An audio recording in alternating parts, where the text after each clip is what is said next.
Hey, everybody. Welcome back to The Breakdown. As always, we're sitting down with Pastor Nick. I'm your host, Jerron Humiston. We're live from the studio. You're the host, Pastor Jerron. I'm not the only pastor at the table today. Or ever. I'm the host. I see how it is. You're always going to throw my title out there, but nobody wants to throw their own. Okay, I see how it is. We're going to talk about that later in the show.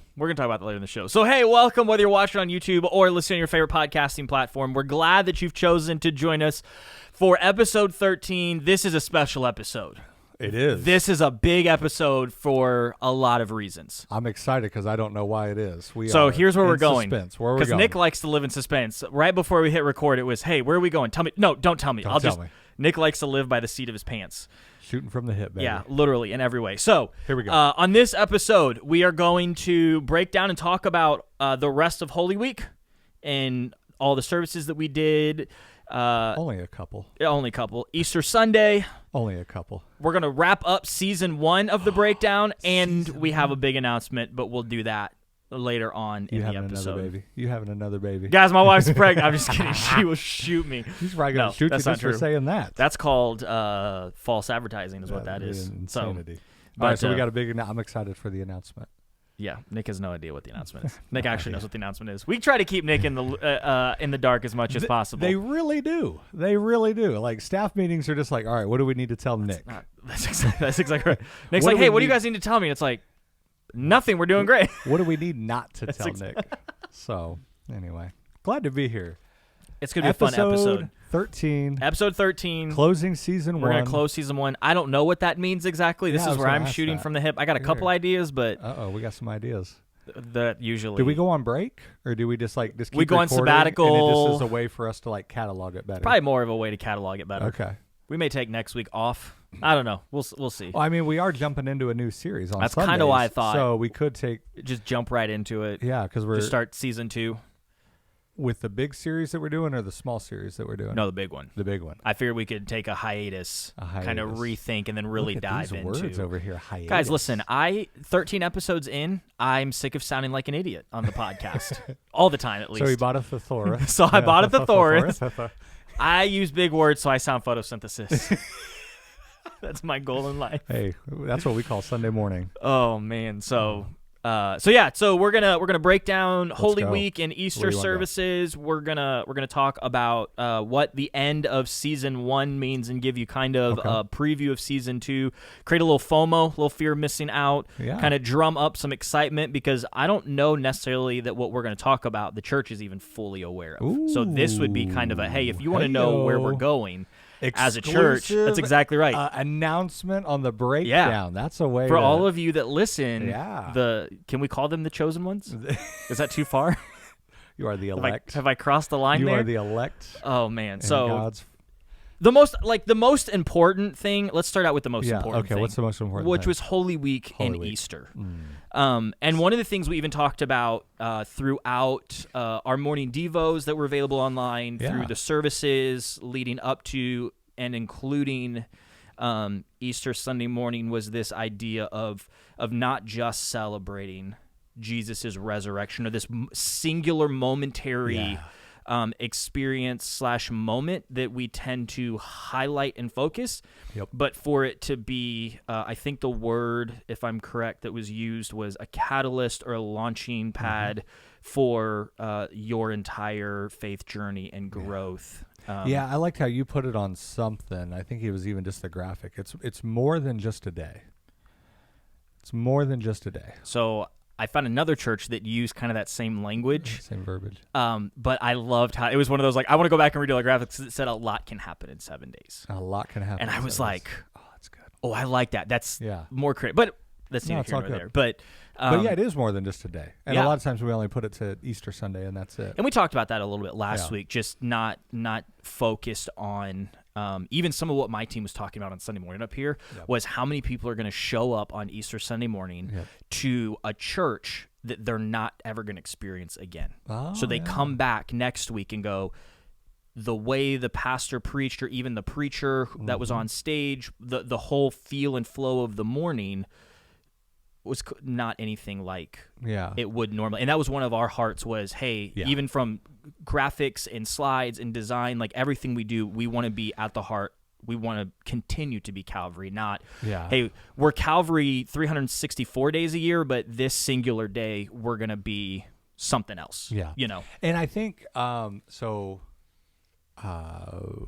been seeing a lot of churches doing their recap videos. Yes. Easter recap videos. Yep. And without naming any names, just to be polite and to protect the Calvary Chapel Lake of the Ozarks. Yeah, no, not us. But like looking at other churches and it's like, oh, Easter was lit, and here's a recap video. Please tell me a church did not say Easter was lit. So this is awkward. So they said Easter is lit, and they're following up, and they have all their recap videos and stuff. When you talk about that concept, like obviously it is a very important day. It is a very important week of our faith and what we celebrate. And sometimes the overemphasis, not to underemphasize it, but the overemphasis so much and it's a strategic question. It's not a theological question, right? You can't overemphasize the resurrection. That's not what we're doing. What I'm talking about is... But can you? Well... But can you? But when you overemphasize it strategically, meaning, okay, we got to have all these different special elements in the service where you wouldn't, like you were saying, you wouldn't normally do that any other Sunday. And so I've been watching some we churches, shouldn't have used fire on the stage Sunday. That actually, I know it. I've seen. You've seen, okay. Oh, yeah. So, but yeah, the overemphasis strategically to bring emphasis to the resurrection, which doesn't change it theologically. Nope. Doesn't make it any more awesome as it is. Yep. But I have always struggled with, if Easter is, let's say, somebody's first time in a long time or ever that they've come to church, and they do feel, you know what, I'd come back here. This was, because of whatever strategy the church used, and they say, hey, I want to come back.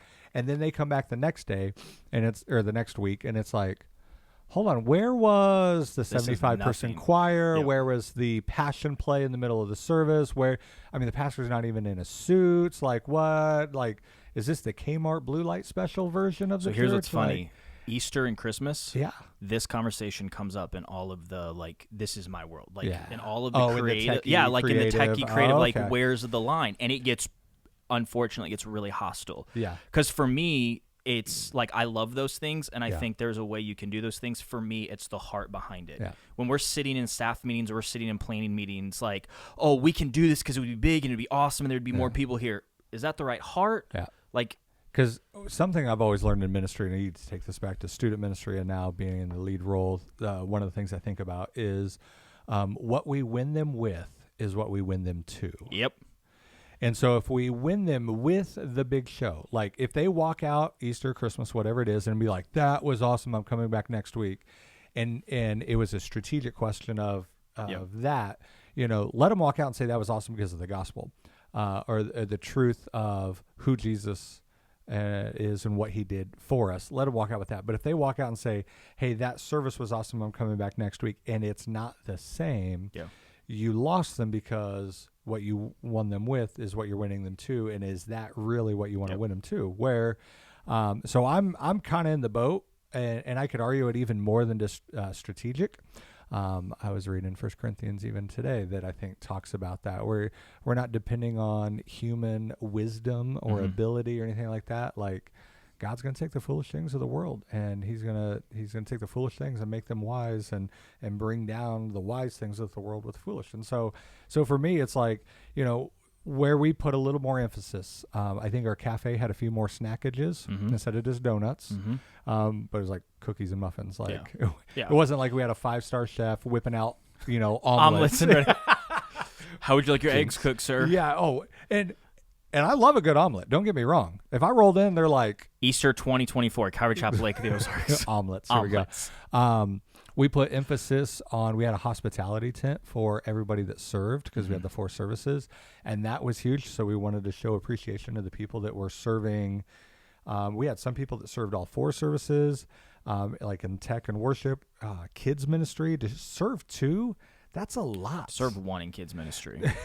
To walk past the kids ministry doors. I don't know how my wife does it. My heart palpitates every time I get yeah. flagged down to head that direction. I'm like, please let it be a tech problem. Please let it be a tech problem. I have half a kids ministry in my home, and I don't want to. No, and so we wanted to put emphasis there, but if the hope was you come back next week, there'd be a little bit difference, but it's not going to be that drastic of a thing. And so for me in that argument, I'm kind of more with, like, I wanted to put a focus on the resurrection and within the word, but also the response I think that we're supposed to have because of it. Like, I didn't want to just celebrate Jesus's death and resurrection.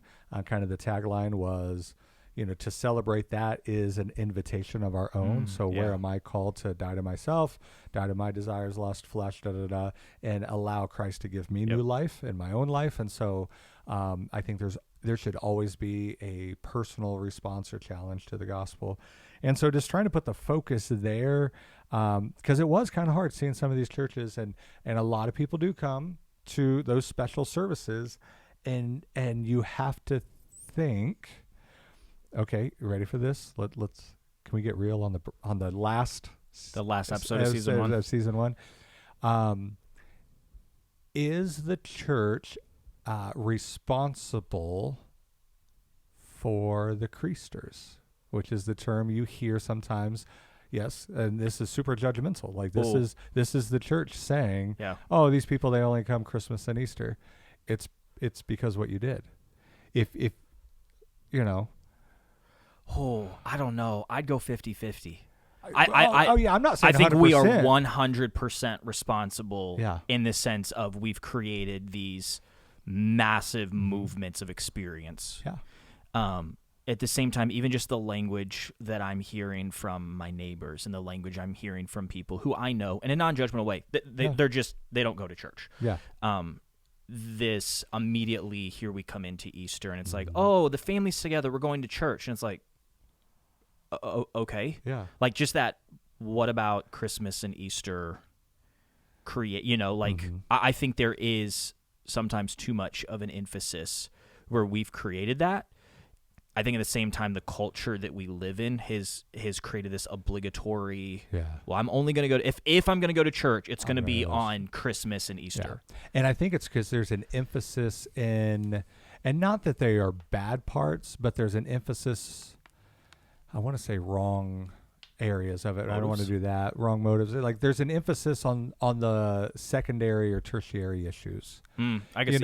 I guess like any stage element that we would have, anything else like that other churches did, was our Sunday without because of those? Was it less than, where if there is a lot of those elements, does that dilute out the gospel in one sense? They're really focused, because if you have all these special elements, it's like, oh, there's 7 parts of the morning to engage. By the time you're walking in to you're walking out, there's 7 different elements. Let's say and we added a lot. Or if we just stripped it down, where it's like, no, it's worship, it's the sermon, it's and fellowship. Yeah. Like, we really key it down so that it's like, so what do we want our people to experience? Like, they could experience a lot, and hopefully every church had those elements in there. But are we out by saying, did we miss out by keeping it? I don't want to say stripped down, but focused. Yeah. Yeah. And that's where I wonder if we as the church are we responsible for creating the creasters, those that just show up on Christmas and Easter, because of the overemphasis on maybe not the most important things. Because I think there is a way you can have those secondary, tertiary things, as long as the main thing's the main thing. Yeah. But anytime that you add something to the main thing, there also has to be a little bit of a takeaway from that. Yeah.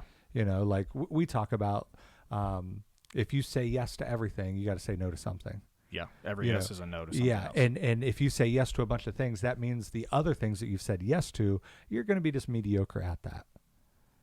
Yeah. You know what I mean? Yeah. So that's my only, in my, if I was in those circles that you're running where they're having those arguments, I would love to hear the and again, God can use anything to save someone. Like Yeah. if somebody rolls up and they're like, dude, the passion play of that part of the sermon that with the fire and I know one church, like they zip lined the pastor Let's in go. and they had That's what we're doing next half Christmas. a concert. Oh yeah, you're not zip lining me anywhere.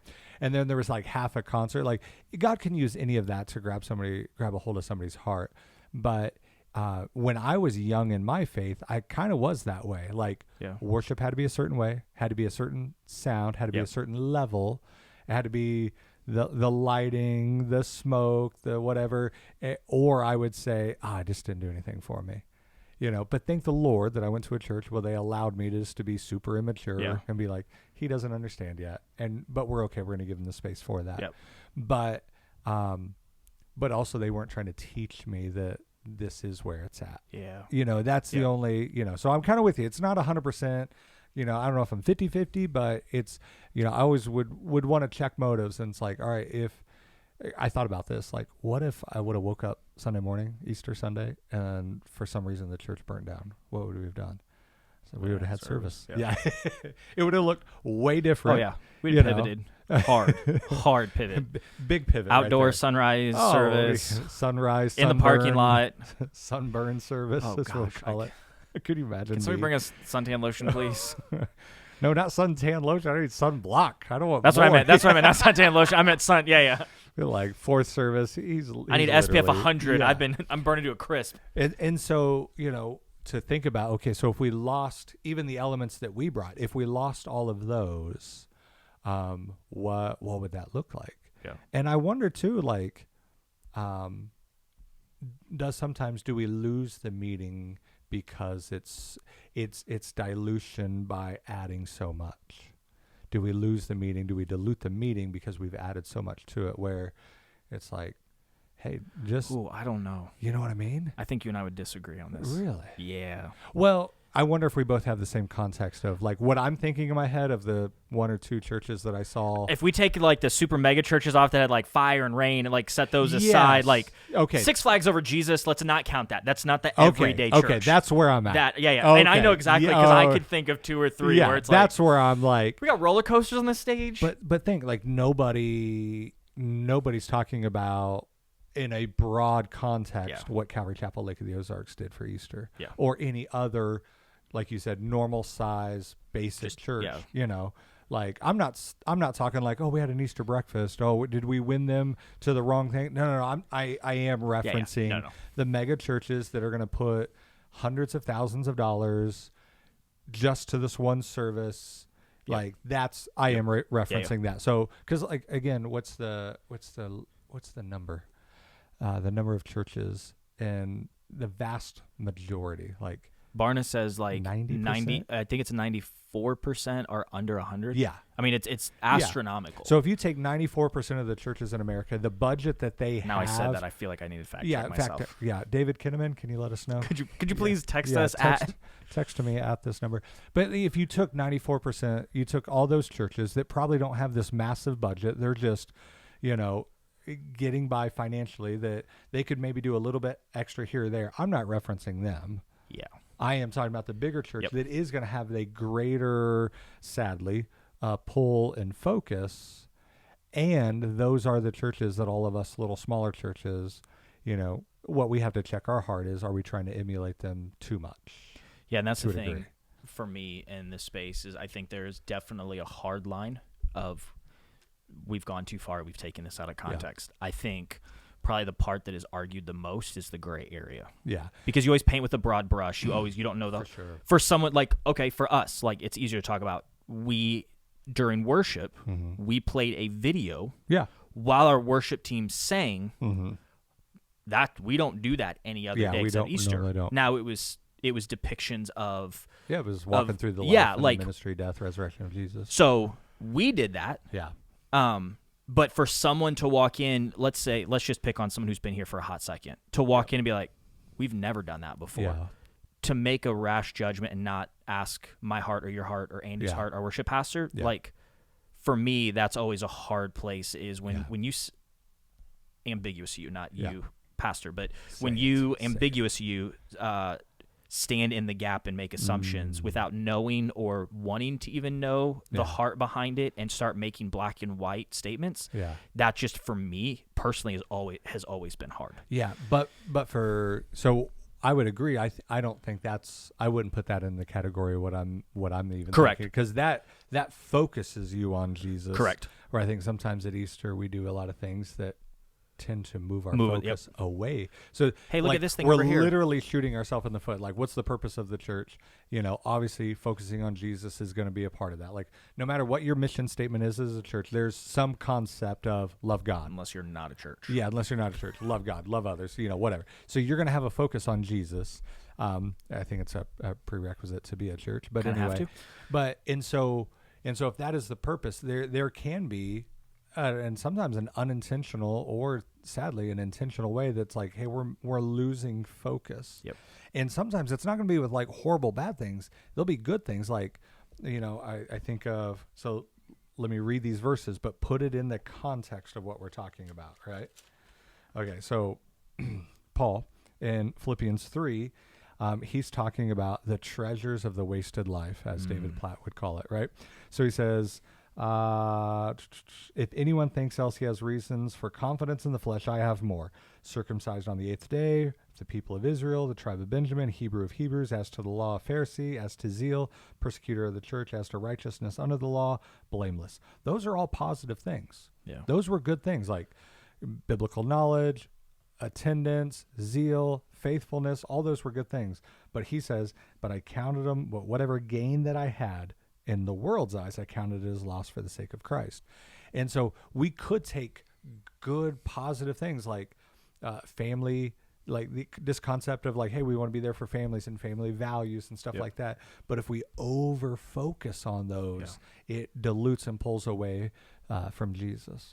And just to give the context too, because we were talking about 94% of the churches are like under 100. Yeah. If your church is 1,000 people on a Sunday morning or more, you're in the top 2%. Yeah. So like there's a massive gap between that last few little percents is such a huge stride. Like it's so crazy. And what you see, even just like what we did, is what gets highlighted. Yeah. It's always the things in the news. The things are always the 1 and 2 percenters that are almost like, oh, this is the state of the church. It's like, no, it's not. Yeah. No, it's not. Like, this is not the majority. This is not even the minority. This is minuscule. Yeah. Like, we're not talking 20%. We're talking 5% or less. And not that I'm calling them this, but just go with me. It's the same publicity, a similar context of publicity, similar context of it as like Westboro Baptist Church. Westboro's what, 70 people, but they get a lot of publicity for being such small for their positioning. And the same for these mega churches. When people go back to their Facebook pages and Instagram pages, or even just, even news picks up a couple of these stories of like, oh, figure out what this massive mega church did for Easter. And so we see that. And to the person inside a typical church, that's not typical. No. But the person on the outside of the church, they see the mega church and they think typical. All of us are that way. Why aren't you doing that? Because, why aren't you doing that? Or if you, I'm sure you guys try to do the same thing as that and look at the over focus of away from, it's like, so are we in that sense creating it? So yeah, it is a hard question, but I think you have to ask yourself that in every ministry. Like, what am I doing that's is this pulling people away? Is it pulling people towards? And that sometimes can be a hard question. Yep. And the fun thing when you ask those questions too, for me, is to go back and to look at the peripherals of leading up to like, and this is the segue for the second part, so I looked at, I have a couple larger churches that I follow for inspiration, and things. And they did more of the Produce Easter Sunday morning thing, but then they did the same thing we did. So they did morning devos, or they did a video teaching emphasis on Jesus's life and ministry leading up to. And I was like, okay, we can't control how people interpret, but what we can do is continually point them to what is the main thing. Like, these are not peripherals. Like, Jesus's life, his ministry, his death, and his resurrection is the main thing. And to teach about that the whole week leading up to, I can't I can't force someone to watch a morning devo. We did morning devos every week. Yeah. We videoed you on location. Still available. Shameless plug on our YouTube channel if you want to go see them. That was time and energy and effort to do those things. We can't make people, but we can provide an on-ramp, and a ministry opportunity to point someone to, hey, this is what is going on. This is contextually what is happening in the time period and the story and the situation. And for us, we did, we talked about it last week. We did the Monday night kind of geek out, which was a blast. Can I be honest? Yeah. I was not looking forward to that. Wow. I'm just, as a staff member. Here we go, guys. I'm just going to call it what it is. And it's cool. I love, if I'm going to be wrong. This hurts. This is good. Then honesty is the best policy. Then what you care about, you are wrong motives, because you should not care about what I think. But I was just like, I'm not the more classroom style educated. Like, school for me was incredibly hard, so I get really tense and nervous because I've always. You were afraid you were going to get sent to the principal's office, didn't you? I saw you passing notes. But I sat in the back and there was this, as service started, I had this tenseness to, I don't know what to expect. Is this going to be just a massive geek out, which you love, and I tend to shy away from? Not so much. Not so much. But it was so fun for me to sit in the back and envision and almost transform myself to the moments and places that Jesus was walking, walking up. And that's saying that as Jerron, who is a person who also is a pastor who has gone to Bible college. So if I'm feeling that, how many other people are feeling? And I mean, people came out and it was like, that was the great. And I'm like, I get that. So I said in I think a staff meeting or a pastor's meeting or just I think we were just talking as staff. I said, I'm not fishing for compliments or anything like that. So like, don't. This was fun. I'm not fishing for like a hype up, but like. So he says. So I said, yeah. You can only take the good vicar at his word. But the feel in the room, you could hear a pin drop pretty much at any given point.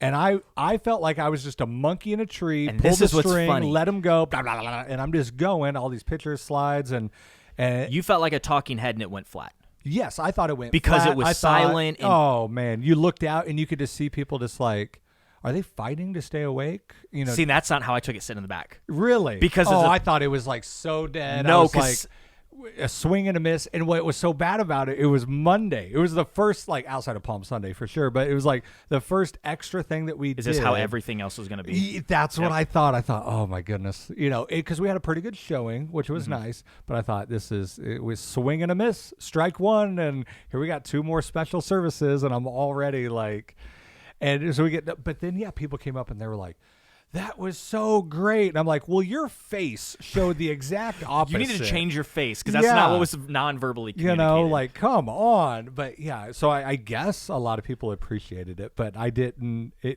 The feel of the room was that. You said it was different from the back of the room. But I think I get that because having been on stage before, while I'm preaching, I'm trying to read the room. Like, I'm not going to change what I'm going to say, but how is this hitting? Is this? And so I could get that. But for me sitting in the back, I was in that kind of college room setting where it's like, it's quiet because people are respectfully, they are eating this up. Yeah, they are.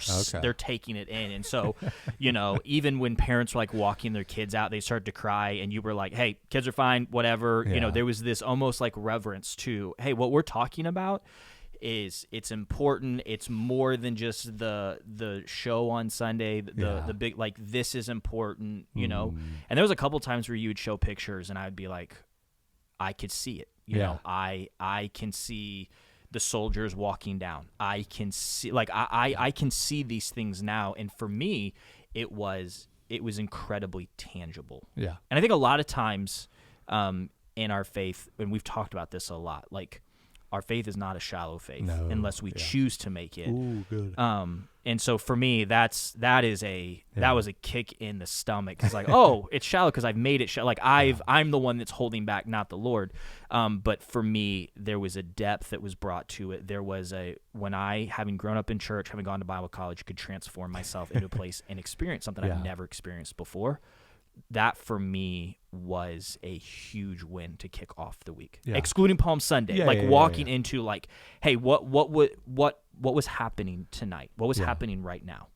Just to continually keep my focus on, okay, yes, it's going to be a crazy week. Yes, your job is prepping for, but like, hey, this is what's important. It's not tasks. It's not checklists. Yeah. It's like without Jesus's crucifixion and then his resurrection, we have no reason to celebrate. Yeah. Like all of this is in vain, and so that is obviously going to get the emphasis, but to see how all of these very important but peripheral things played into what is the culmination of the whole story, not just this little piece that we focus on. No, that's good. Because like for me, I think that's why I like movies more than I like books. Because like if I can see it, like I imagine Immerse myself yourself, there. yeah. You're just like, oh, and that gives me context of what it would be like, and that's why I think I like it so much. Is my wife likes books. She's a loser. Readers would completely disagree. They'd be like, I'm transformed when I read. I'm like, no, I need to see it. I need to see it because that's just how I'm wired like that. And so, and that's the part that I really appreciate, because not only is it just I need to see it, like, oh, I would rather go to a play than to read the book or anything. Like, not that it's even that, like, oh, here's this fake stage and like, no, these are real places, real people, real events. This is real, and it puts a different significance for me, and I think for any of us. That's why my wife, even after that on Monday, she was like, we need to send you over there. And I was like, over where? She's like, you need to go to Jerusalem. Let's go. I will bring all of the equipment. We'll film you. We'll break down season 2, episode 1, live from Jerusalem. That's not not going to happen. I wish that was the case. So, but yeah, that for me, it puts me in that context. And it's like, this is real, where I forgot what book it was. There was an American author. He was a Christian, and he went overseas, and he was in, I think, Iraq, and he went to a worship service, and it was so packed that people were outside the church, and it was just full, and they're singing Amazing Grace in Aramaic. Right? Like, just, and he was so moved afterwards. He went up to one of the main pastors or speakers of that church or whatever, and said, like, this is so moving, and it was so neat to see how many Christians are here. And he's like, I don't know how to break this to you, but you see those rivers over there? That's the Tigris and the Euphrates. Like, understand. It started here first. Like, don't go to America and think that's where the church started. Like, and then come over, and then come over here. It's like, what? These are awesome. Yeah, like, did you guys even know what this place means? It's like, no, and that's so for me, it's like, this is where it's like, these are real. Now, obviously, we made the joke on a Monday, like, every holy site we have built a church or something on it. It probably is not every time a new slide was like, hey, here's this, and we've put a church on it. Yes, and that's what we've done. And so it probably isn't the original upper room. They've, but it gives you that context of signifies, the real, those are the real streets, the real area, and just the weather. To even think of that, the weather of it, of like what you would have experienced and stuff. And so that helps me. And that's what I wanted to try to communicate in that Monday. But I thought it went flat, like, so bad. But it didn't. No, it's good. So we did that. We did on Wednesday. We had a Seder Passover. Jews for Jesus came and walked us. We didn't like participate, but walked us through the significance and the importance of what each element of the meal represented and was, and why it was important, and all. I've experienced that before. Okay, it was not my first time. Yeah, not any less mesmerizing or awesome to see it for the third time. Yeah, same. And I know there are people that have never seen it before, so I can only imagine for them. For me, and we want to keep the Messianic Jew that came and presented a missionary for Jews for Jesus. We need to keep his name under wraps for for the ministry that he does in the area that he does that ministry. But it was so cool when he was talking about the Afikomen. Yep. Right, and so he's talking about this piece of bread that comes from the middle compartment of Why the do you three. think there's three? Why do you think there's three? And the other two stay invisible, but the middle one, the second one, is made visible, is manifested. Those are biblical words right there. And then it's pierced, it's striped, it's broken, it's put away, then it's brought back later. And it's just like, are you kidding me right now? And so when he was talking about that and he ran through that one little line right there, you heard gasps in the room. They were like, oh, and that was just like when you saw the significance of that. And then they broke it into little olive sized pieces that we could all, and then that's how he instituted communion. And that's the other part we have to understand is every disciple that was in that upper room with Jesus, even Jesus himself, celebrated Passover every year of their life. Yeah. Even before they were old enough to know what was going on. They probably sat there with their family and they celebrated Passover. And so they would have known through the whole meal what Jesus was going to say because he's leading Passover and da-da-da. But then he gets to that part of the meal with all the different elements and he says, this is my body. And instead of the third cup being the cup of redemption, it is the cup of redemption, he says, this is a new covenant and this is my blood poured out for you. And so I just wonder if they were sitting there and all of a sudden Jesus says something completely off script. Here we go. I know what he's going to say. Yeah. And then it's just oh, the significance. Hold up. Could you go back and repeat that? Yeah. Say that one more time. Yeah. And, go back to the afikomen, that piece of bread, that it was unleavened, that there was no leaven in it, there was no sin. He's like, this is my body. I'm without sin, but pierced, striped, broken. I walked away from Wednesday. Yeah. I want just everything. I just want to do it now. Yeah. Because there was this teaching, I'm imagining, how the mom and the dad, the husband and the wife would teach this to their kids. Yep. Like you said, they don't, as a kid, they've grown up in this. Yeah. But there is this explanation of the importance and the significance of why we're doing what we're doing. I think a lot of times, especially as a parent, you miss out on my job as a parent is to disciple my kids. My job as a parent is not to make sure that they're well behaved. Yep. It is not for behavior modification. Amen. And I think a lot of times what we view the church, the paid staff members, the Sunday school teachers, the small group leaders is behavior modification. Yep. If we can keep them from drinking, sex, rock and roll, and the like, then they're good. They're good moral people, and it's no, they're just good moral people, or they're just moral people. Yeah. Well, not even good, and it's so. And then the moment they taste freedom, they're not going to be that moral. That's exactly right. And they're moral under your thumb. Here we go. This is, and I just sat back there, and it was it was inspiring and convicting all at the same time. I say sat back there, I sat up here in the studio, but from the parental side of what am I doing? Am I doing this? With my girls, with my am I leading my family? And at the same time, it was incredibly inspiring to go, how could you ever stand back and view or think differently when you start seeing these different elements laid out and how they match up? No, wrong. Let's just call it what it is. And it was fun. I love that because one of the things that I want to be able to do, I was telling my wife, is they have a messianic Passover. They had a book there that you could use and lead your whole family. I said, why don't we do that? Because a couple of the things, what I love about it is, for me, I believe the gospel is very clear in that, talking about the body and the blood of Jesus. I'm sorry, you can't convince me otherwise. You just can't. It's too much. And then, but also, it ties so well to the Old Testament, where for me, the story of Exodus is the gospel in the Old Testament, because the gospel is all about redemption.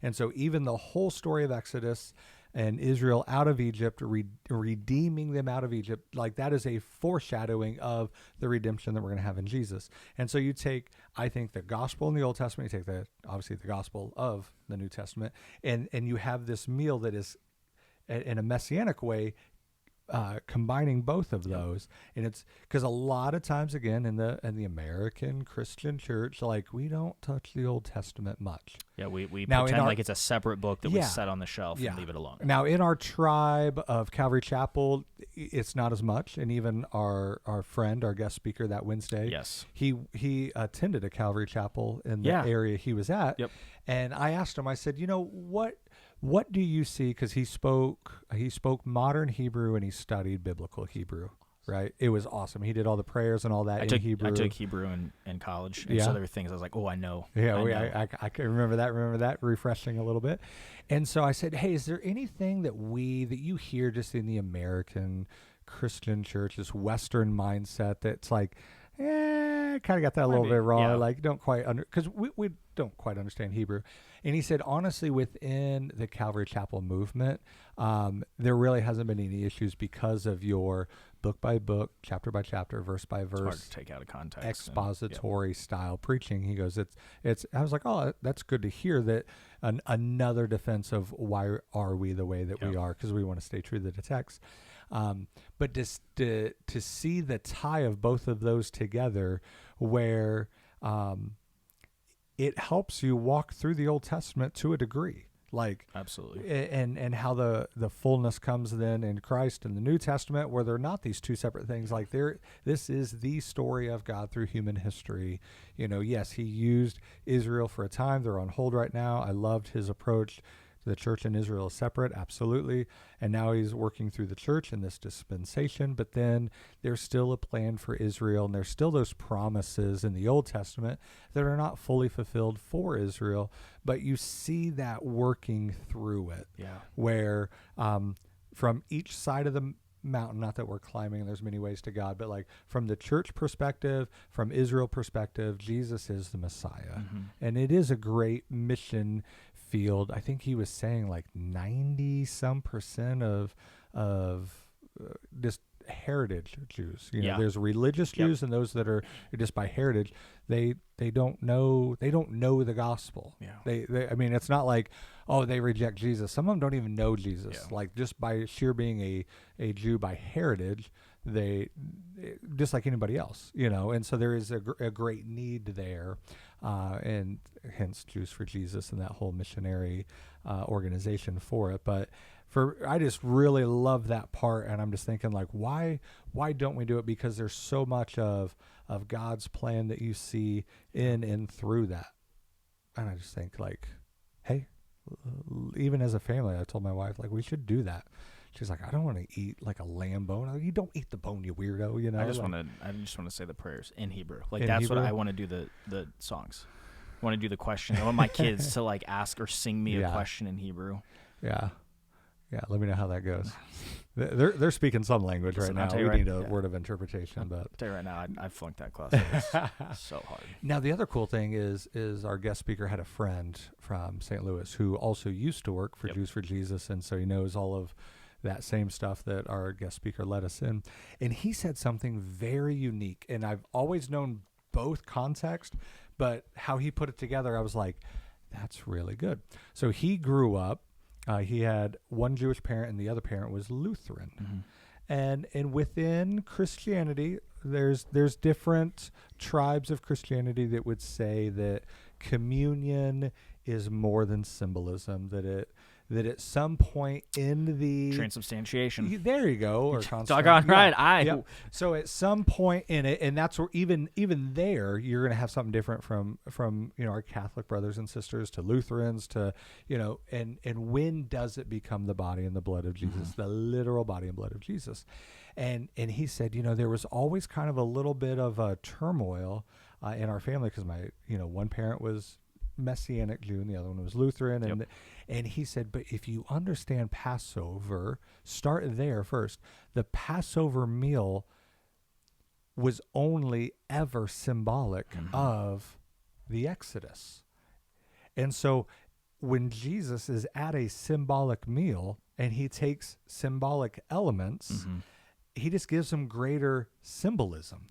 It didn't change anything literally, so he uses that as a defense against transubstantiation of the communion elements, that it really is the symbolism. It's not the body, doesn't become literal body and blood of Jesus at any point, because it was founded on the Passover meal, which was already symbolic. Yeah. And I thought, knew both of those, but how do he use that to thread that to thread it together and defend? I was like, that's good. That was worth the wait for me of just like there we go. Like, so it so when you get into people that they always want to bring up John 6 and, well, Jesus said you have to eat my flesh and drink my blood, but he didn't institute communion there. And that's not really what he was talking about. I mean, just because there's close association doesn't mean that it's the same thing. Yeah. It's like some people want to say like to run and make it. Yeah.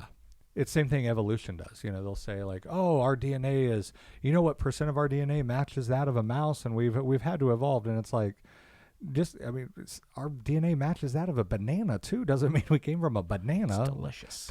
It's like, but just because there's association doesn't mean it's identification and the same. And so him to use that defense of Passover communion, very symbolic, because it was a foundational meal, that it was foundationally symbolic. I was like, oh, that was good. That was really, really good. So that was Wednesday, which went over great. Yeah. Like we ran out of room greats. Like we had no context of, and that's, I think, as stressful as it is, it's actually kind of fun too. Like, who's going to show up? It's going to be 12 or 1,200, whatever. It's like, but the Lord has just always been faithful that, from those services, like we've never had to look at each other and say, what do we do? We have not, it's never been that, which, okay, God knows the size of our tent, so we're going to handle it. And, that's actually a pagan ritual. Yeah, I know. Every time I do it, you say it, and I don't care. I'm going to keep knocking on wood. He just knocked on the table. It's probably not even wood either. So, it's not. It's like laminate. It's fake in every way. Yeah, there you go. So yeah, if you ever knock on wood, that's actually a pagan ritual. But we can talk about that on another. There you go. We'll break that down next week. But Season 2, Episode 1. Local pastor. Oh, sorry. Yeah, now everybody's going to look that up and be like, hey, what was that about? Can you break that down? Can you guys break that down, please? Remember that one time? Just look up on Wikipedia. But anyway. And then we finished out the week with Good Friday, and just all of the different, what I loved about, because people ask me, like, how many services did you have? I'm like, it's not about how many services we had. Yes, it was busy. Yes, it was crazy. It's not about the number of services. It's about what we did and the purpose behind those services. Each very different, each very unique. And each of them not like different and unique, like all pointing to Jesus, all three of them pointing to Jesus, all three of them pointing to or towards the resurrection, all three of them both in communication and application, like walking out of all those things, vastly different. Yeah, that's good. But Friday night just being a very reverent, far more of a worship service. Like worship is in different contexts, but how we currently modernly use the word a worship service. You know. And just walking out of that, and I love how you walk through. It was more of like a read response kind of. We had people come up and read sections of scripture. But what I appreciated was the dichotomy between the words you chose. Dichotomy. Told you guys. Look at this. He's went and got a thesaurus. Get that dictionary out. Let's go. Can you define that for me, please? Use it in the same but different, uniquely and combined. No, I can't. Love it. You're good. But how you strategically compared the differences between a word, how you walked in, this is what this is, but here, you know, and walking through the whole service that way. So the last 2 Good Fridays, the last 2 years that I've been here at Calvary, we've done a very similar service. And it had a reading response kind of. It was the birth story of Jesus and then the death story of Jesus at the same time, kind of going back and forth. And even the similarities there is awesome. Yeah. Right? He just threw a water bottle under the table. Sorry, it just made me giggle. And so I was like, 3rd year, let's see what else is out there. And just start researching and looking and see what other people do, what other people have done. And then like, hey, what's us? So a couple of things, like how this whole thing came about is I found one kind of outline of this. They called them the 7 scenes of Good Friday, going from was it rebellion? What word was it? Denial. Was denial? I have them. If you have it, pull it up. He's pulling it up right. This is why you have it, Jaron. But they're, going from the different scenes of, what's that first word? It's not denial. It's the wrong keyboard. Wrong key. He's just Good typing grief. up. We just keep random keyboards here at the breakdown. So, but there was the 7 scenes of Good Friday. And so, I'm working backwards now. Death, crucifixion, suffering, aloneness, I don't want to say rebellion, but there was denial, and then betrayal. You keep talking. I'm going to find it. Yeah, I'm right there. So we had those different scenes of Good Friday, and I thought, okay, I like that. That's good. What else is there? And then Jesus from the cross gave 7 words. And normally the church has that outlined with single words. And so I just lined up. It was betrayal. I don't know why I was thinking it was an R word, but there we go. It was betrayal. But I took the 7 scenes of Good Friday this resource that I found. I took the 7 words of the cross and how they're shortened to a word. Let it be forgiveness when he says, Father, forgive them. Or if he says, it is finished. And they have it summed up in one word. And I just lined them out next to each other. Yeah, so it's forgiveness, salvation. Well, I had them. He had them. Relationship. Yep. And then abandonment. Yeah. And then distress. And then is it the last one? No, there's 2 more. Triumph. Yep. Triumph and crucifixion, and then reunion. Yeah. And so when I lined those 7 out, 2 of them didn't seem like they fit. The other 5 were like bad word, Makes positive sense. Yep. word.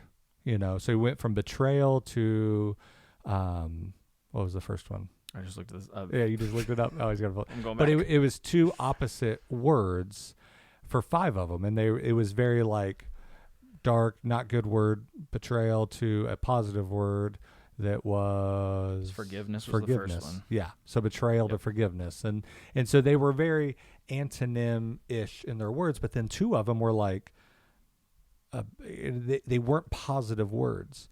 But when you dig deeper into the text from what Jesus was saying from the cross, so he says, my God, why have you forsaken me? Well, he was quoting Psalm 22. So abandonment and accusation. So when you read the rest of Psalm 22, it actually, because some people say, oh, the Father turned his face away from Jesus on the cross. Well, this is going to have to be a separate breakdown. Oh, yeah. Going with this. But if you look at the rest of Psalm 22, it's like, no, the Father approved this. Yep. I mean, Isaiah 53 says that it was the will of the Lord, of Yahweh, to crush him.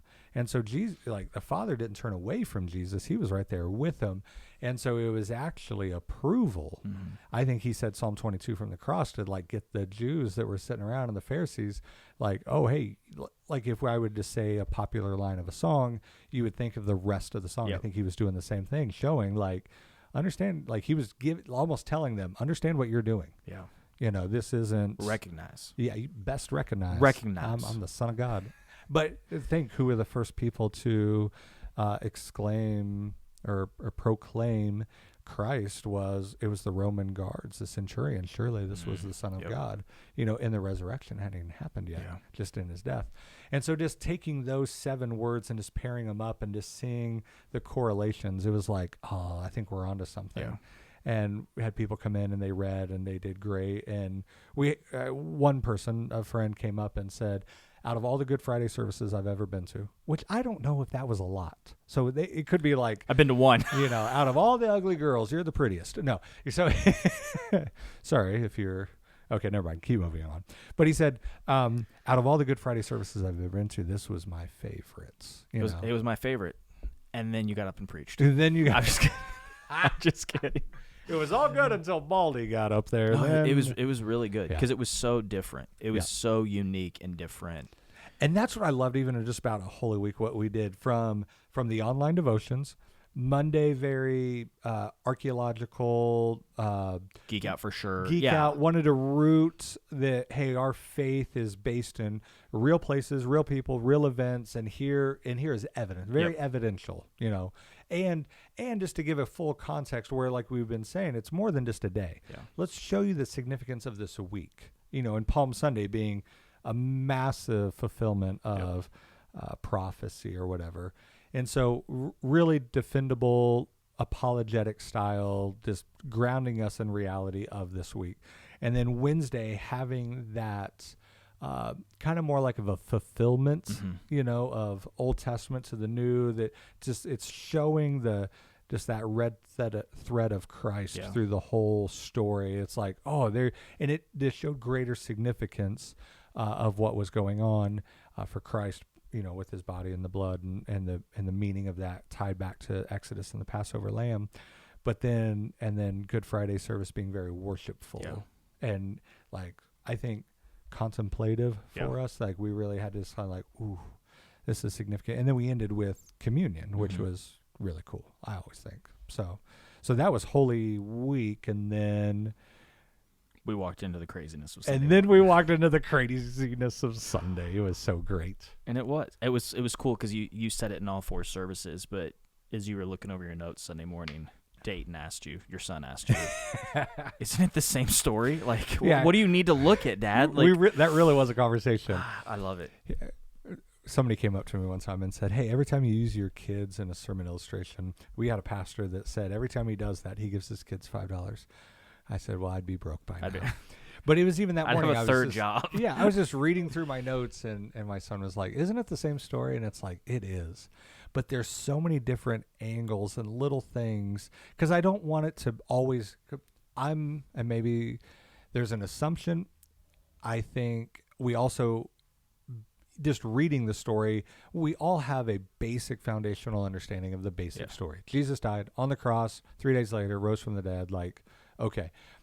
But I want to look at some of those nuancy things about the story. I remember first year talking about Peter, and when you hear one of the angels and one of the Gospels talking to the women, like, hey, go and tell the disciples and Peter. Why did he say his name? Him out. Why did he single him out? You know what I mean? Or I think one year I talked about that early New Testament creed in 1 Corinthians 15, where it's like, this shows just so much significance of, like, because a lot of people think, this resurrection story was made up years and years and years later, and so the New Testament created an event. And it's like, no. The event created the New Testament. Like, we wrote down what really happened, and the creed can be dated. So 1 Corinthians 15:3 to like verse 8 can be dated 2 to 4 years after Jesus. When you just look at the time of writings and different things, and looking at Paul's life, and all very historical accurate, it's like, it's really kind of cool to see that. So the critical scholar saying that, this resurrection story was made up, some would even say up to 200 years after Jesus, and it's like great story, cool story, bro, but like nothing archaeological, nothing in a textual criticism is on your side in that story. Like, you're not being mean, not being judgmental, like this, the evidence does not back that up. Now, you can believe that if you want, but, and again, a big thing that we talk about here is like, our faith is rooted, our belief is rooted in real evidential. We have an evidential faith. It's not just, we believe it because it sounds good. It's like, why? And that was one question from my very first Bible college class, like, know why you believe this. Not just because the bald pastor said so, or if you were a kid and you grew up in the church, because my grandparents or my parents told me that. Just because. Yeah, it's like, no, understand, like, and we're going to have different levels of that, and that's okay, but, and none of that ever replaces faith, but we really do have a very real evidential faith. Yeah. And understand how that is rooted and based in there, because honestly, that separates us from all the other world religions. Yeah. So like when I was a youth pastor, I wanted to always get a ministry opportunity on campus, and the principals would always push back, because I get it, separation of church and state. And one of the things that they would say is like, well, if we allow you, we would have to allow everybody. And would you want like a Satanist club to be meeting on school? And I said, sure, I'll win every time. You would. I did. I said, sure, I'm fine with that. Do you want me to debate them? And like, hey, let's talk about what is the real evidence that we have that Jesus is real, and he what he said is true. And like, yeah, sure. You want to do a Buddhist club? Yeah. Can I debate them? Let's do everybody. Yeah, exactly. It's called the debate club. Bring everybody absolutely. in. Like, because our faith is so rooted in real evidence, it's like, for me, studying all the different world religions and cults that I have, like, evidence is on our side. Like, yeah, I'll debate them. I have no problem because I know our faith is going to stand that test. And so they used to try to say that to like put me down and like, oh, no, you wouldn't want that, would you? It's like, no, let's do it. You got to get in the ring to defeat your opponent. Yeah. You know, and so anyway, so faith, real, evidential faith. There we go. Sorry. Now I'm talking about wanting to beat up. Sorry, I've got a WWE thing going on in the back of my mind right now. It's like, ding, ding, ding, here we go. Yeah, whatever. Oh, I'm a mess. That was Holy Week. How did it go for you? How'd the online go?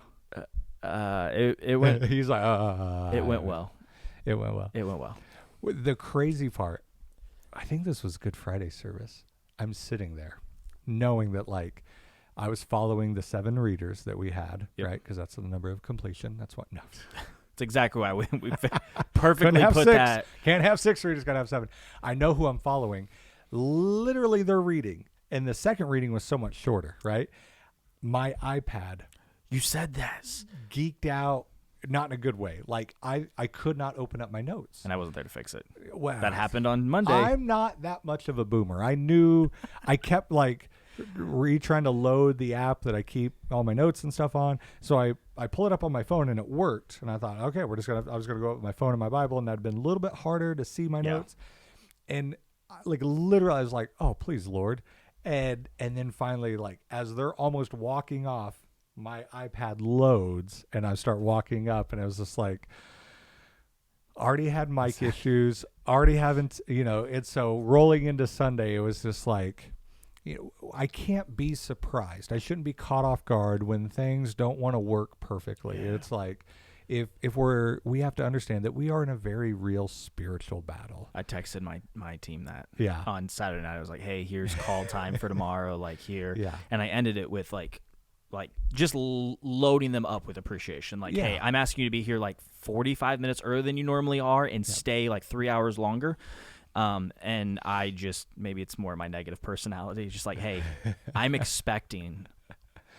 Set the bar low and nobody's disappointed. Yeah, like without being crass, I was expecting all hell to break loose. Absolutely. In a very serious sense. Because it has before. It has. And so why would I expect any less? And if there was one day that Satan was going to try to make sure that the focus wasn't, staying the main thing, or my attention was, and so there were a couple little things that I probably blew out of proportion that frustrated me. But all in all, I texted my team afterwards and said, hey, like we streamed, the gospel went out, Amen. People heard the good news, like that was the bullseye. Yeah.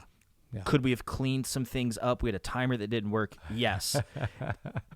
Have I gotten any angry phone calls or people going like, hey, I couldn't focus because your clock was like 2 hours off? Yeah. Nope. I didn't. Yeah. And it was great. Like it was honestly cool just to hear, the impact that was made on Sunday, just because we had teams that were faithful, all over the place. And I think what I'm finally coming to the realization is a lot of times those little things will happen. Not that they would distract others and the people that we serve, it distracts us. And if you can get the leader frustrated, everybody, that would follow. I texted my team and I said, hey, something to the effect of like, hey, I appreciate you guys keeping me sane. Because if it wasn't for my team. Thank you, team. You know what? I appreciate that too. Shout out Nick to appreciates that, because then I walk into today just angry and crabby and not yelling at me and everything. That's exactly right. Nick, I need you to fix this and do better at this. And Nick's like, listen, I got a list for you. My new line, questions you're asking, my pay grade. It's always up here. No, you have to watch the video. If you're listening, you won't catch it. It won't catch it. So anyway. it was good. It was a great week. It was a really cool Holy Week. And for me, going full circle, and why it's important to, I think, be rooted in reality of what every week in and week out looks like, and what you win them with is what you win them to, is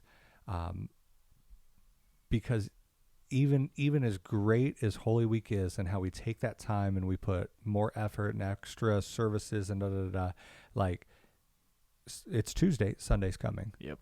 And we hope and pray that people are coming back to hear another word of encouragement, to hear the gospel again, to engage in worship, to have fellowship with the body, take their next step of faith, and that's That's what we want. It's not just, hey, we can do one big service well.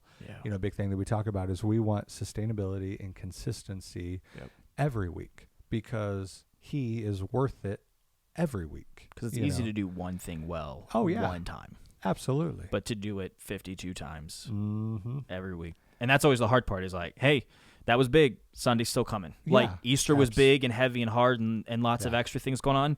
And yet Sunday and Tuesday, Wednesday, Thursday, Friday. 5 days. Yeah, 5 days. Here we go. We're going to have another one. And so when people walk back in and it's that same kind of consistency where we could have done more and went bigger and all that on Sunday, but is that really ministry that takes us to have all those tasks to make that performance compared to, like today, we impromptu needed to make a hospital visit. Yeah. Last week would have been very difficult to make a hospital visit. I'd have cried. Let's just call. I would have cried. Yeah. And so it's like, understand what real ministry is. And it's going to be those little things of crisis and opportunity that are never going to give us a heads up.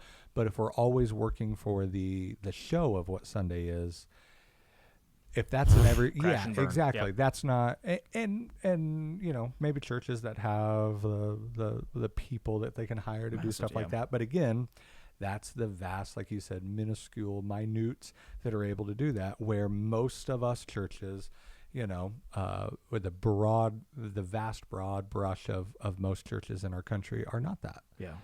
And so if you're a pastor watching, and I don't even care what size of your church is, just the encouragement of just faithfully preach the word, faithfully lead people in worship, like some even the terms I like, instead of calling it a worship leader, you're the lead worshiper. Mm-hmm. If you walk up on stage and you plug your guitar in and you start singing and playing, but you're not worshiping,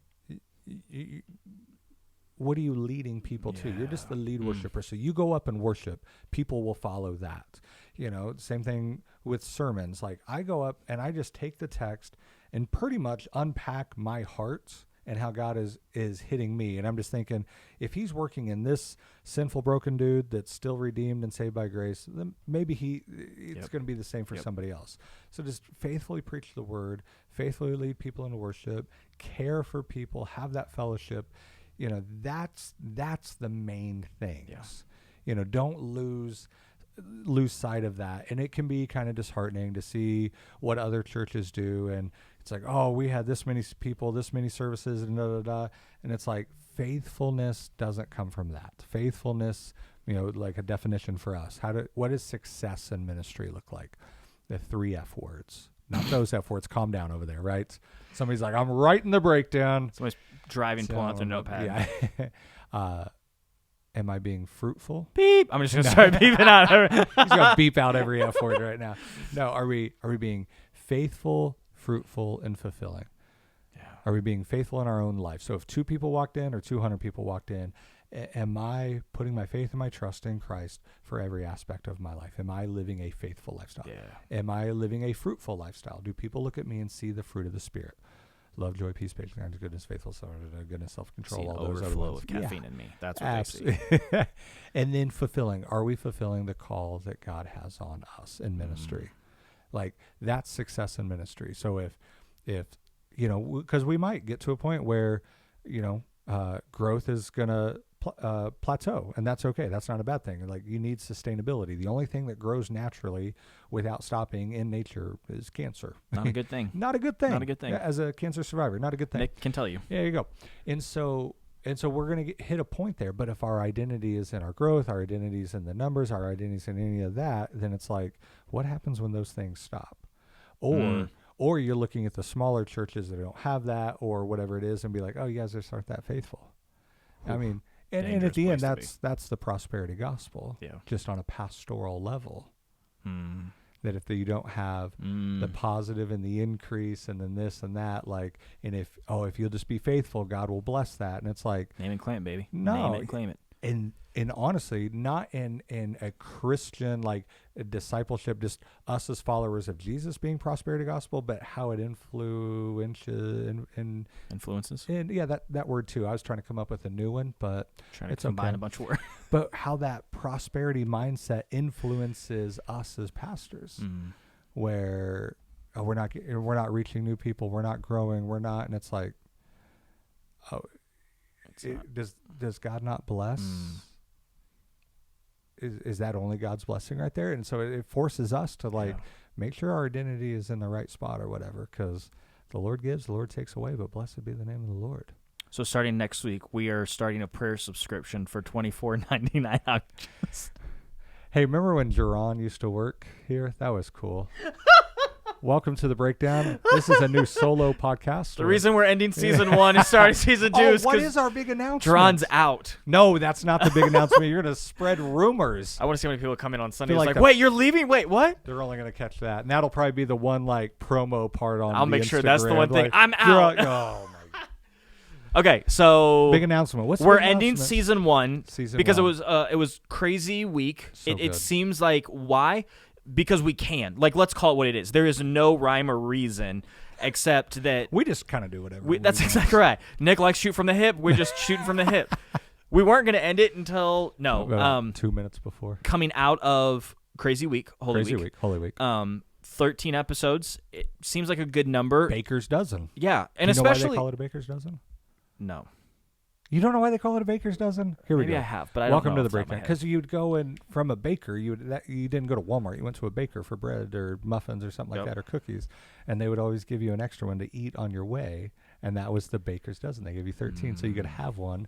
So when you rolled in, you didn't have 11 because you ate. Yeah, That's exactly. Smart. Baker's dozen. They were geniuses back then. Unlike the disciples, there was only 12, and we lost one. We should have had a baker's dozen. So we would end it with 12 instead of 11. All right, so 13 episodes. 13 episodes. It's weird because we're not like you listen to other podcasts where it's like true crime or there's a story, so there's an easy beginning, easy end. We don't have kind of one of those, and so this seemed like a great place to end because we came out of Holy Week. We just surpassed 500 downloads. 500 downloads. 500 I don't even downloads. know 500 people. I don't know 10 people that would download something That's what I mean. 50 times. Or the one I've just been refreshing about 500 times for the last 13 episodes. Thanks for watching and listening and stuff like that. Seriously. Because there's no point in us doing this if no one listens. It's a waste of our time. It's kind of fun for me, but yeah. I'm glad it's fun. I'm just kidding. No, it's been good. My wife enjoys it. That's why we do this. That is true. She wants to make sure I'm working. So she knows for a fact. Well, at least he's getting something there, done. He's doing something. The breakdown's done. And then here's the biggest thing. We're going to take a hiatus. Fancy word. We're going to I told you I'm really working on it. Taking hiatus. We're going to take a hiatus for the next couple weeks. And we're gonna launch season 2, and maybe can I say this? Am I allowed to say this, boss man? I don't even know what you're gonna say. You know exactly where we're headed. We are starting a church plant in southern Florida with Pastor Nick from the beach. Is that not? No, I mean, all right, so they're going to think you're quitting. I'm moving to Florida. Calvary's just dissolving into nothing. Yes. Go ahead and lead out. I can't. With that. Are you sure? I know where you're going. I know where you're going. So we're going to take a hiatus for a couple weeks because we are going to spend. We are starting this Sunday. If you're listening, it's Tuesday now. So this Sunday, we're starting a study through the book of Jude. Yeah. Hey Jude. Don't. Okay. I don't sing right there. That is the most you will ever. That is going to be the clip that we use. No. This week on the breakdown. Hey Jude. I just join us for an hour of Nick singing. Nope. Just that over and over. That's exactly right. So for the next 3 weeks, we're going to walk through the book of Jude. Half-brother of Jesus. Yep. And if you know what book comes after Jude. Which one is that? That would be the large, scary book of Revelation. What most people would consider. So we're going to start a study through the book of Revelation. So a few weeks, I say a few weeks ago with everything. Like a few weeks ago. It's been 2.5 years ago. Yeah. A few weeks ago, my son turned 10. He's 17 now. No. A while back, I said, hey, we're gonna walk into 1 John, most likely for 2nd, 3rd John. And I know I want to teach through Jude. And I just don't know past that. And a lot of people then and even way before hey, would you go through Hey, Revelation? Pastor, when are you doing Revelation? Yeah, hey, Pastor, when are you doing Revelation? And, and part of me, let me just say it. You get a few people that are on the Revelation bandwagon. Yes, thank you. Kick. Groupies. That's like the only book that matters, and you preach through it. They're going to know all these things, and here's the issue: and nothing about their lives change. They can tell you end times and and so. Or they just want to debate you, like they want to see where you draw a line in the sand, and then go, "You're wrong." Yeah. So you have those people, which is so going to be fun to just to kick them in the teeth, and then you have those that it's like. It's too obscure, too crazy, never studied it. And then you have some that's just like, there really is a level of fear with it to try to understand it. Jeron's pointing at I grew up in church. You know how many times that I've heard the book of Revelation preached? How many times? Zero. Oh, so this would be like... Zero. This is going... No joke. Like here we go. Maybe on both hands and maybe a couple toes. Even referenced? Has Revelation even been referenced? Oh, man. So hearing that, my thought is, and even how we designed the series itself. Yep. It's not a Revelation. Yeah, I want to lead in with, this is the letter from Patmos. Mm-hmm. This is the letter that John wrote from Patmos. It's a revelation of Jesus. And so many people think, oh, end times, end times, end times. If we read the book of Revelation and we only focus on end times and we think that's the focus of it, we are manipulating the text to fit. Like, no, it's a revelation of Jesus. Because you're walking into something with a view or a bend already. So you either stay away from it or you read into or... It just becomes messy and scary and terrifying. Oh, yeah. And here's the thing. There's 7 Beatitudes in the book of Revelation. Like, we think of the Beatitudes in Matthew 5, blessed are, blessed are, blessed are. And it's like, that's in Revelation. Yeah, there's 7 Beatitudes in Revelation. If you read it, you would know. You would know. The letter from Patmos is the only one that has a promise of a blessing to the reader and to the listener. What it doesn't say is that there's a blessing to the one who fully understands it all. There's going to be certain times where we're just going to have to look at each other and say, I don't fully know what that means. Yeah. And we got to be sitting in the tension of it. Yep. And so the ones that we want to kick in the teeth, let's just give a small preview. The book is apocalyptic. The book is an epistle. And the book is prophecy. So when you have people with differing views of end times, it is because they are taking the book at only one of those, or maybe 2. But you have to hold the book of Revelation in all 3. It is all 3 at the same time and at different parts, and that'll make the interesting part of, okay, is this apocalyptic right now? Is it prophecy right now? Is it an epistle right now? And it's like, good, because if you take that one lens and you read all of the book, well, that view makes sense then. Yeah. But that's not the most appropriate way. And so a lot of the study of this letter from Patmos is honestly even going to be a study in hermeneutics, which that word. There you go. So biblical hermeneutics. I took a class called hermeneutics. Oh, there you go. See, I didn't know what that word meant when I saw it on my transcript of classes I have to take. I was like, what? Hold on. Can we just set the attention to this for 1 second? Yeah. I knew something that you didn't know. No, I knew this I didn't know what this was 10 years ago. Yeah. Look, I want to roll back the time and just sit and... No, I would have known hermeneutic before you known hermeneutic because I'm old compared to you. No, I'm saying like not like exactly time frame. I just mean like where you were at a time frame and then where I was at a time frame. Are you shocked that there was something in my life I didn't know? I came out just as dumb as every other human. and you know what? I still get people questioning.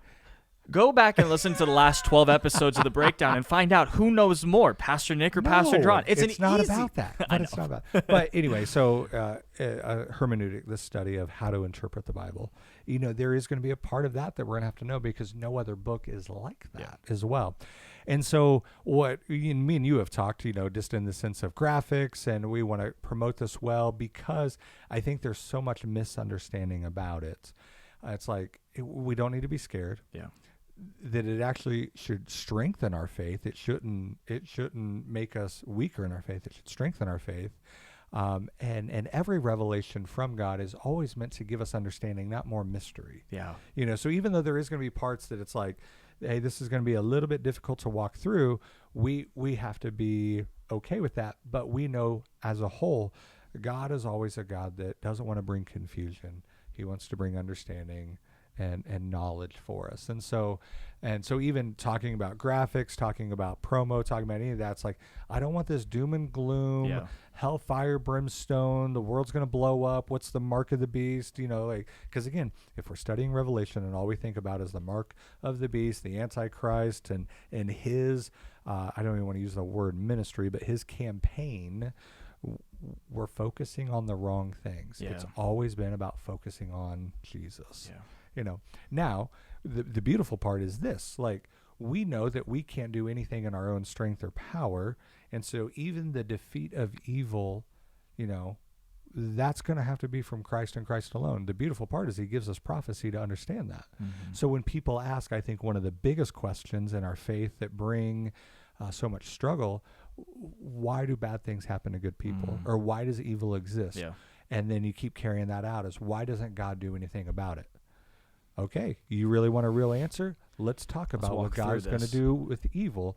And that's a hope to us, that those that do evil, those of us that have experienced evil, like, this is not God's plan for us to continue in the evil of the world. Yeah. Like, he is going, so we're going to answer all those questions. And don't get mad if you don't like the answer. Yeah. And just because he hasn't yet, so a lot of people ask that, well, why hasn't he yet? Just because he hasn't yet doesn't mean he won't. Yeah. Like, there's this sense of progressive revelation. Like, there's a time for that. So, but we're going to answer that. And that's the thing where it shouldn't bring fear. It should bring hope and peace, and it defends the character of God.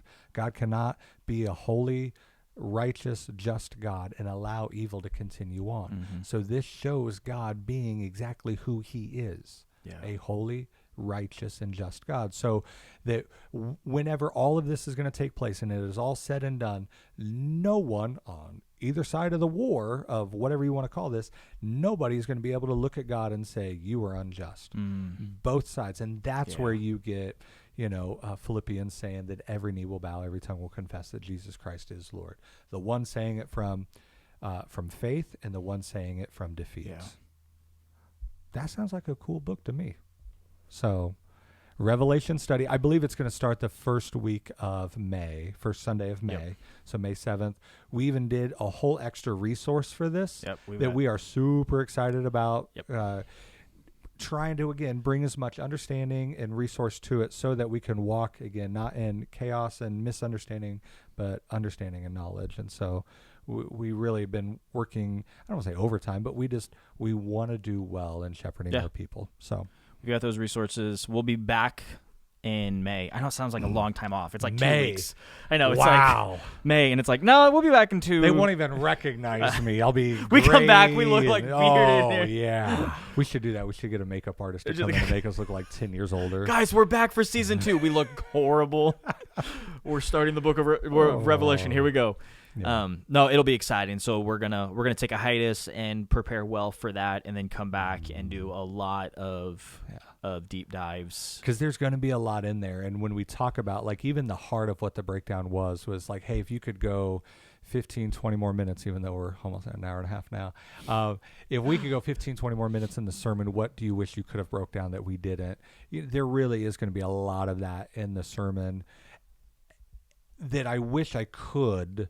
But, we can't be in Revelation for the next 9 years, because some people will be like, I think the rapture is going to happen before Nick is we have to finish Revelation before the rapture happens. Because, again, where the few of us would love that, the goal of Sunday morning discipleship from the pulpit is the encouragement, the exhortation to the body.